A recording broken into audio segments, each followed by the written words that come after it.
Hello दोस्तों, कैसे हैं आप सभी लोग। उम्मीद करता अच्छे होंगे। तो आज हम बात करने वाले हैं अटल पेंशन योजना के बारे में।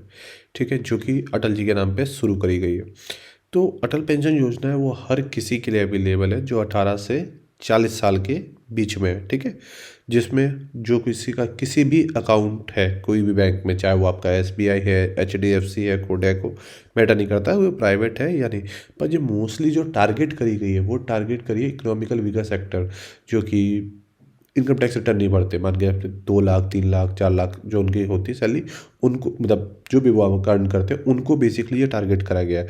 अगर आप इनकम टैक्स भरते हैं तो ये आपके लिए नहीं है। ठीक है, और इसमें क्या होगा, इसमें आपको 1,000 रुपये पेंशन 60 साल के बाद, या 2,000 3,000 4,000 या 5,000 रुपये तक पेंशन आप ले सकते हो। उसके हिसाब से आपको छोटा सा अमाउंट आपको ऑफकोर्स पेंशन के लिए आपको देना होगा, उसके बाद बाकी आपको सरकार देगी। ठीक है, और सबसे जो इसकी अच्छी बात जो है वो ये है, जैसे कि आपके बाद आपका जो स्पाउस होता है, मतलब आपकी वाइफ है, उसको पेंशन लगी हुई 5,000 रुपये। ठीक है, अगर आपने 5,000 का लिया है तो उसके बाद जो भी आपका कॉर्पस अमाउंट होगा, जो सब कुछ इकट्ठा होकर बनेगा, वो आपके नॉमिनी को, मतलब उनका जो लड़का होगा, आपका जो लड़का होगा, उसको मिल जाएगा। एक सिंपल सिनेरियो में बात करते हैं। ठीक है, पर हमें कितना क्या पैसा जमा करना है इसके लिए यहाँ पे एक चार्ट है।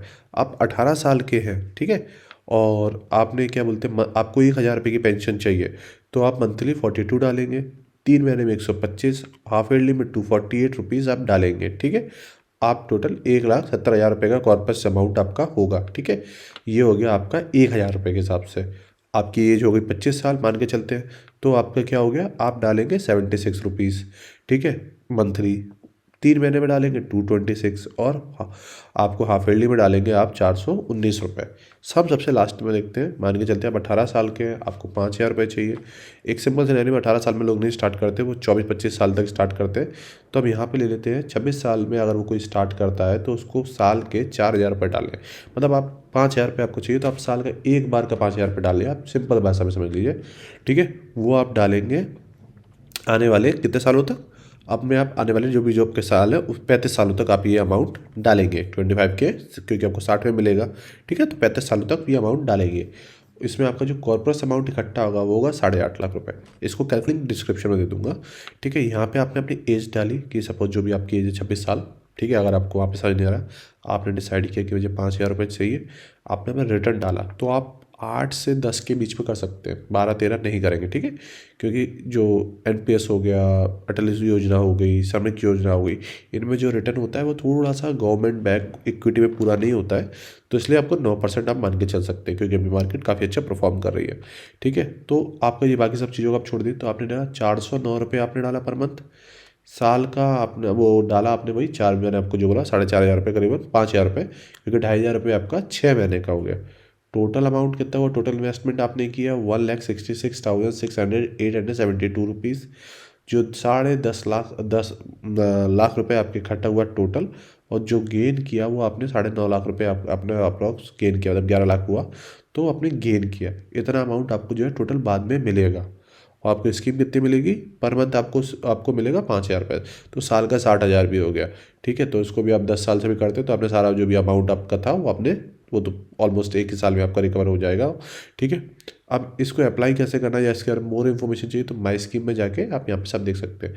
पर इसे अप्लाई कैसे करना है, ठीक है, तो उसके लिए आपको जाना होगा ऑनलाइन एसबीआई। ठीक है, या जो भी आपका बैंक अकाउंट है उस पर आप चले जाइए। तो मेरे केस में मैं एसबीआई पे जाता हूँ और मैं जल्दी से लॉगिन कर लेता हूँ। आपको लॉगिन करने के बाद आपको ई सर्विसेज में जाना है, मोर ऑप्शन पे जाना है, देन यहाँ पे आएगा सोशल सिक्योरिटी। तो बाकी सारी स्कीम्स भी यहाँ पे आएगी। यहाँ पे आपका अटल पेंशन योजना, इस पर आप क्लिक करेंगे, अपना अकाउंट नंबर सेलेक्ट करेंगे, सबमिट पे क्लिक करेंगे। ठीक है, अब यहाँ पे अपना नाम सेलेक्ट करेंगे, सबमिट पे क्लिक करेंगे।